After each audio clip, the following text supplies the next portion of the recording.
Hello friends, welcome back to my channel ইনার সোলম্যাস। ভিডিওটি শুরু করার আগে সকলকে জানাই শুভ অষ্টমী ও নবমীর প্রীতি শুভেচ্ছা ও অভিনন্দন। আজ আমরা বেরিয়ে পড়েছি এশিয়ান পেন্টসের শারদ সম্মানে নির্বাচিত কিছু পূজা মণ্ডপ দর্শন করতে, আর তার সাথে সাথে আপনাদের কাছেও তুলে ধরার চেষ্টা করব সেই প্যান্ডেলগুলি। প্রথমে চলে গেছিলাম বাগুইহাটির দক্ষিণ পাড়াতে। এখানকার থিম ছিল তরঙ্গ। নানা ধরনের লোহার জিনিস দিয়ে প্যান্ডেলটিকে খুব সুন্দর করে সাজানো হয়েছিল।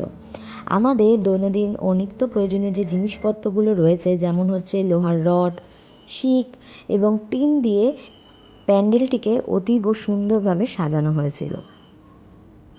অসাধারণ লেগেছে তাদের চিন্তাভাবনাটাকে।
আর এই ধরনের ভিডিও পেতে অবশ্যই কিন্তু আমার চ্যানেলটিকে লাইক, শেয়ার অ্যান্ড সাবস্ক্রাইব করে রাখবেন, আর পাশের যে বেল আইকনটা আছে ওটাও অবভিয়াসলি প্রেস করে রাখবেন, যাতে পরের ভিডিওর নোটিফিকেশন সবার আগে আপনার চোখেই পড়ে।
বাগুইহাটি দক্ষিণ পাড়া দেখে এবার চলে যাচ্ছি দক্ষিণদারি ইউথ, যেটা উল্টোডাঙাতে।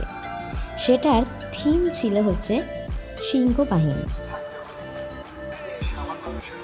এখানকার রাস্তার দুধারে লাইটিংগুলো ছিল খুব সুন্দর।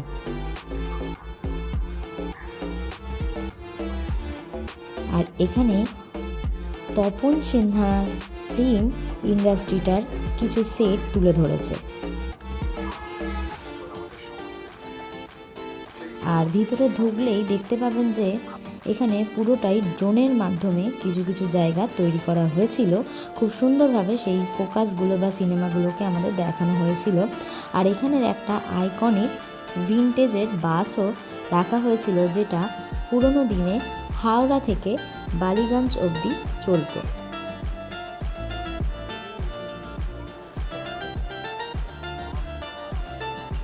এই সেই আইকনিক বাস।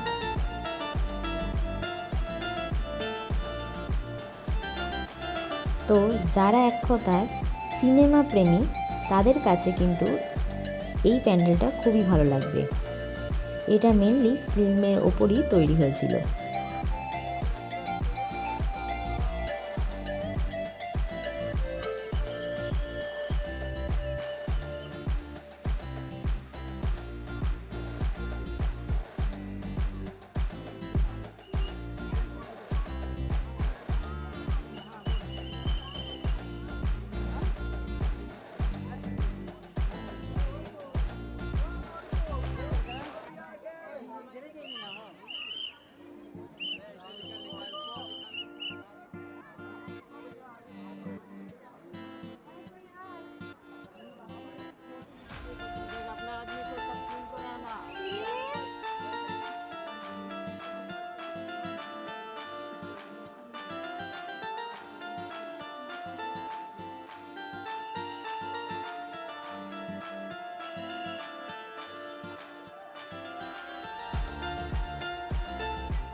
এরপর চলে এলাম সল্টলেকের একে ব্লকের পুজোর, যেটা থিম ছিল হচ্ছে বাড়ি বিন্দু।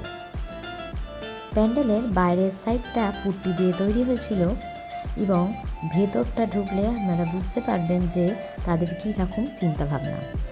অসাধারণ একটা চিন্তাভাবনা ফুটিয়ে তুলেছে। আর ভিতরের দেয়ালে কিছু সিনারিওর মাধ্যমে মানুষকে বোঝানো হয়েছে যে জল অপচয় কতটা মারাত্মক আমাদের কাছে। জলই হচ্ছে জীবন, আর এই এক বিন্দু জলই মানুষের প্রাণ বাঁচায়। সেটাকে নানাভাবে হোয়াইট ব্যাকগ্রাউন্ডের ওপর এঁকে বোঝানো হয়েছিল।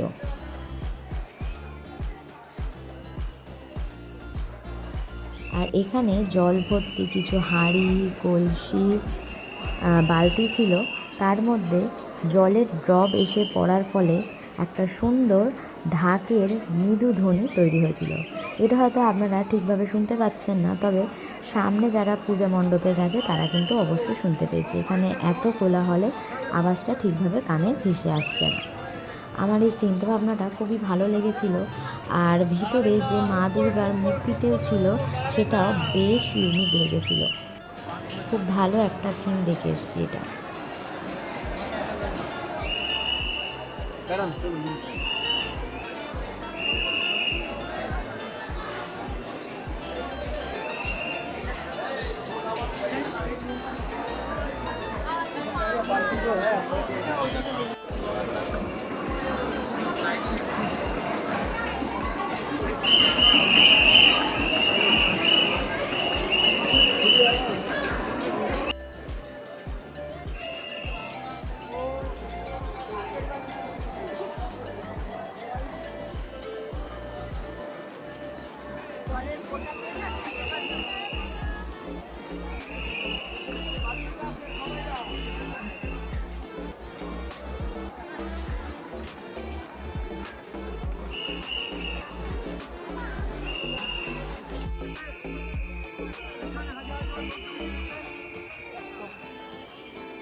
আর এখানে বোঝানো হয়েছে যে বাড়ির মেয়েই হচ্ছেন আসল দুর্গা।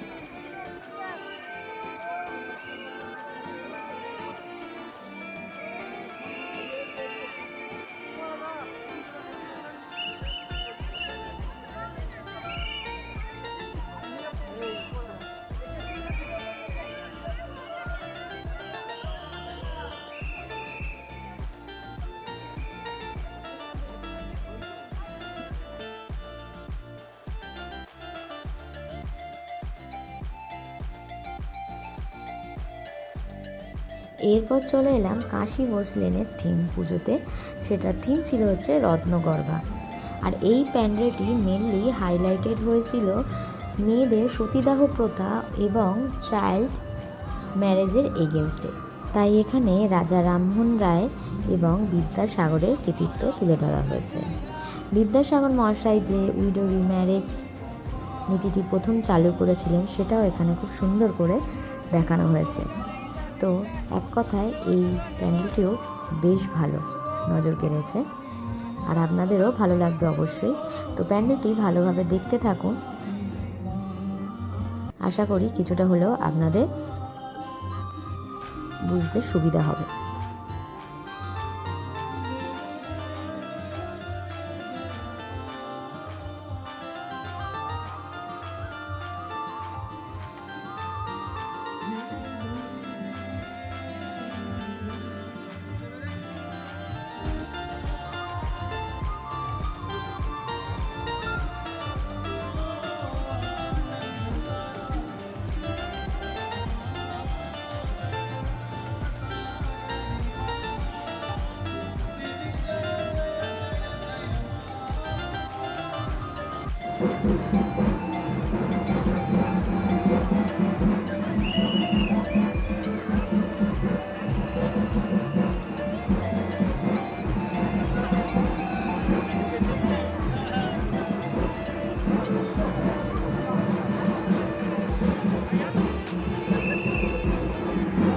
প্যান্ডেলের ভিতরের কারুকার্যগুলো ছিল এক কথায় অসাধারণ।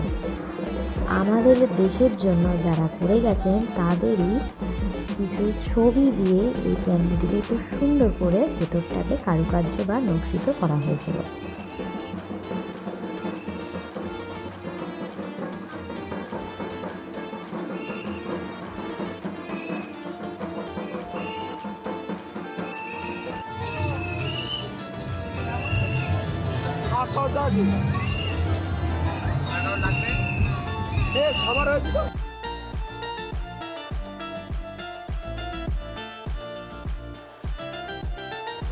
এরপর চলে এলাম হচ্ছে বারাসাতের চারের পল্লীতে।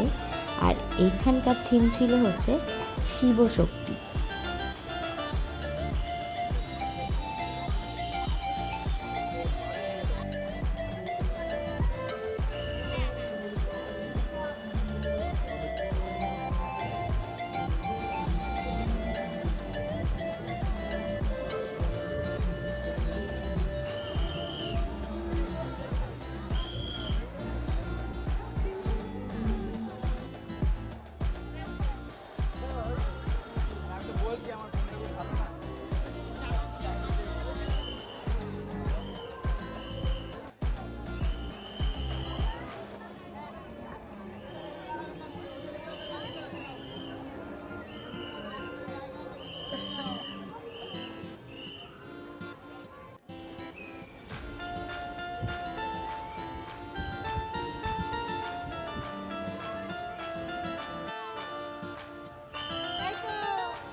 আর এরপর আমাদের পাড়ার মধ্যমগ্রাম পেয়ারা বাগানের একটা প্যান্ডেল আপনাদের সাথে শেয়ার করলাম। এটা কিন্তু গ্লাস দিয়ে তৈরি হয়েছে।